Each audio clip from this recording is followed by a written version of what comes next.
brothers and sisters. A moment with God can change everything. Listen, reflect, and be blessed. Here's today's scripture.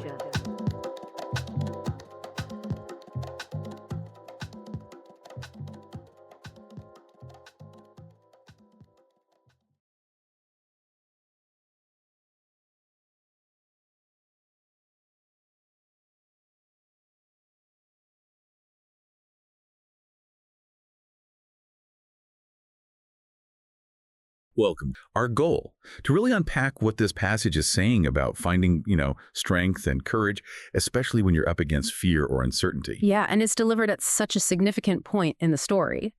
You've got Moses, his leadership is ending, and he's talking straight to the Israelites, and crucially to Joshua. Joshua's about to take on this huge, kind of scary leadership role. They are right there on the edge of this new land, facing some serious opposition. It really is a hinge moment, isn't it? He's setting them up for what's coming, and right there he gives them this charge. Deuteronomy 31:6 says, "Be strong and of a good courage, fear not, nor be afraid of them. For the Lord thy God, he it is that doth go with thee. He will not fail thee nor forsake thee." So it's more than just be brave. It's a command, but it feels like it's built on a promise. Exactly right. And what's really key in the text is that the instruction, be strong and of good courage, fear not. It isn't presented as, just pull yourself up by your bootstraps. It's not grit your teeth and do it alone. The very next word, that little word for, it introduces the reason, the foundation for that strength. Ah, okay. So the source isn't just internal willpower. It's pointing somewhere else. Precisely. The text anchors this courage firmly in the declared reality of God's presence. It's saying the bedrock, the stability. It isn't that scary things disappear or even that you suddenly become fearless yourself. It's this assurance that you're not alone, that God's commitment is solid. He will not fail thee nor forsake thee. Like an anchor holding a ship in a storm. That's a helpful image. Yeah. So how does that anchor idea play out? Because, an anchor doesn't actually stop the storm, does it? It just holds the boat steady. That's exactly it. The source isn't promising smooth sailing or that you won't feel fear. What it offers is this constant, reliable connection, this presence. It holds you fast through the storm, through the uncertainty.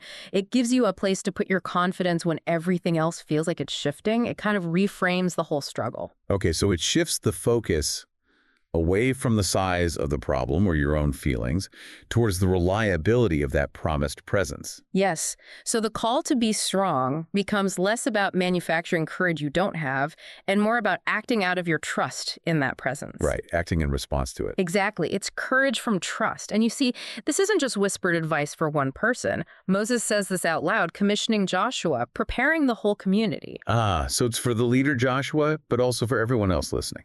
Which points to this communal aspect, doesn't it? Just like Moses encouraged them, the message suggests that, believers are meant to draw strength from this promise personally, but also to be that source of encouragement for others. Building each other up, reminding each other of this presence when someone's facing their own tough stuff. So it ripples outwards from personal courage anchored in God's presence to then being a sort of encouraging presence for the people around you. Precisely. It's still this profound call to live boldly based on the claim, according to this passage, that God walks with you and, as other verses suggest, even goes ahead of you into whatever you're facing. The core takeaway from Deuteronomy 31:6 seems to be this. Strength and courage aren't just about what you can muster internally. They're presented here as deeply rooted in this external, constant presence and faithfulness of God. That's the anchor, the thing that holds steady against fear. Exactly. And understanding that, according to the source, empowers you in your own challenges, but it also gives you a responsibility, even to share that reassurance within your community. So here's a final thought for you to take away from this deep dive. Considering the source's claim that God goes with you and even goes before us, how might really dwelling on that idea, that sense of presence, change how you approach a difficult task you're facing? Or maybe, how might it change the way you support someone else going through something hard? Something to think about.